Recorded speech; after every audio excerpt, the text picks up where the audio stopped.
What's up, YouTube? How you guys doing today? Got something cool and exciting for you today, especially if you're someone who has put an ARP Head Stud kit on your 4.0 liter or your 4.7 liter, 4.6 liter stroker. Like I have a 4.7 liter stroker in my 2002 TJ.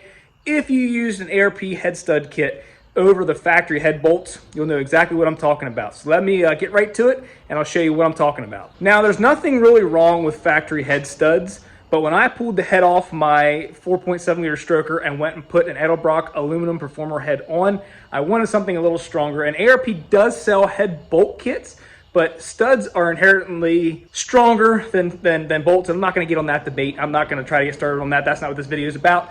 But I went with an ARP head stud kit. It's been flawless so far. Plus, it gives you an ability to slide the head down on because there's no dowels or alignments when you put the head down. Well, I shouldn't say that. There are little spots for it to line up, but it's a lot easier if you have something for it to slide down on and seat onto the block. It's a little bit easier if you have head studs instead of head bolts. But just like anything else, when you go and put ARP head studs on a vehicle that never had it to begin with, there's some accessories and some other things that don't like to play well per se with the head stud kit. Now, while the head stud kit is super strong and is going to hold that head in place perfectly, this is an issue I ran into. So let me show you what I'm talking about. So I got the light in here, and basically your fuel rail is over here, and I have a DEI fuel rail cover and injector covers here. It's a kit they sell. You can check it out on Amazon or other places. DEI, they're a great company. They have good quality products. This is your fuel rail. Fuel comes up down here on this hose right here from the hard fuel line down below, and it connects right here with a quick fitting, and that feeds your fuel rail, which runs all the way back there. And then you have your injectors, 1, 2, 3, 4, all the way to 6, that go right into the intake manifold, and that's what shoots the fuel into your combustion chambers, into your cylinders.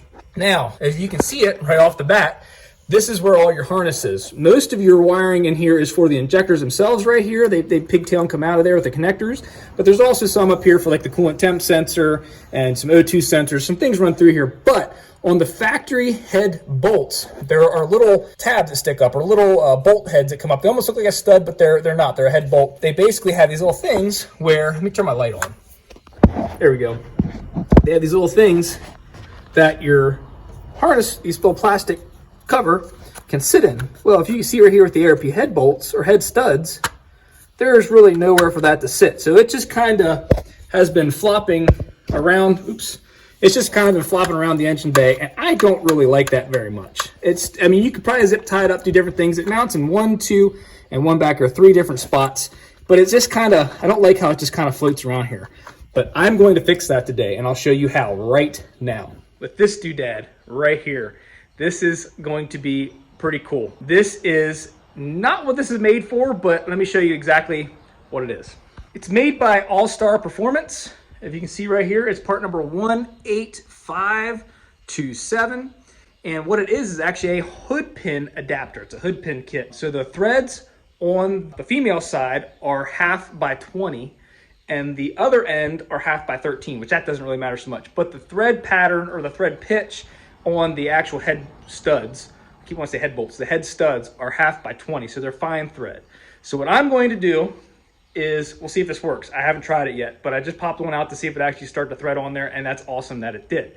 So what I'm getting at is I'm going to show you how I do this, and hopefully it works. So if you put head studs on your 4.0, you can use this little trick too, or maybe let me know down in the comments what you've done, because I don't like that it flops around. But with that being said, let's get this stuff bolted on there and see what we can do. All right, so this thing is made of aluminum, and I'm going to use some blue thread locker, some medium strength thread locker on the threads, just because there's not a whole lot of engagement to be had down there. Can you guys see okay down in there? I'm trying to get you some light down in there. That might be a little bit better. There's not a lot of engagement on the threads themselves right here.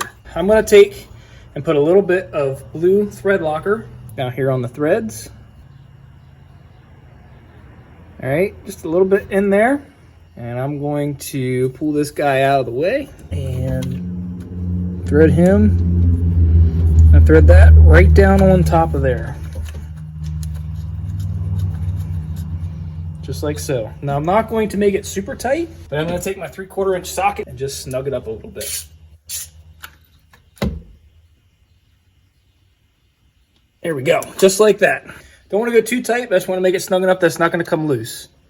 So with that one done there, I'm going to do this one here, and then that one right there, or I'm sorry, right back there. That one, this one down in here where that plastic is, and that one's done. Let me get them done and I'll show you the final result.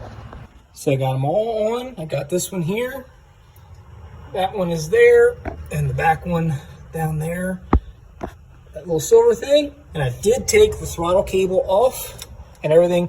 It's just two 10mm screws there and there. One's right down in here. The other one's right down there. So it's pretty easy. I did that to help me get this thing on here. So let's get this thing popped up and on these actual studs, or whatever you want to call them. So get the back one up. It's on right there. On the other side of the throttle cable. This one, trying to get you, it's hard to get it on here. That one's on that one. This one's on here, and then they should just pop right down on. So let's get that popped on. I'll show you the end result. We are 100% clipped into those little extensions. So it's like an adapter, the fine thread to the coarse thread. So that's popped on. That one's popped on in there into the threads. And this one out here is sitting down flush to that aluminum adapter. And now, as you can see, I can wiggle it all around. It's nice and solid. That's not going anywhere. So we're good. Everything's out of the way. It's not binding up on any wires. It misses the cable right there, so that's all good. So I'm gonna double check everything, but I think I'll call that a win. It raises it up a little bit, but again, I don't see any issue whatsoever with doing that. It doesn't put any of these wires in a bind. Nothing here looks like it's, you know, bound up. The injector wires, everything looks fine. So I also want to mention, if you're interested in this cover right here, I will put a link to it down in the description down below. Check it out. It's an aluminum cover. It's not cheap, but it really dresses up the engine bay. So again, link will be down in the description. There you go, everybody. Hope you found this video fun and exciting, and hopefully you learned something new today. I did too. I wasn't sure that was going to work, so you kind of went along with me as I tried it out, and it works just fine. So thanks so much for watching. Hopefully you can use this in a future issue you might come across. And if you don't mind, definitely subscribe to the channel and hit that like button. I really do appreciate it. We'll catch you guys on the next one. Thanks so much for watching.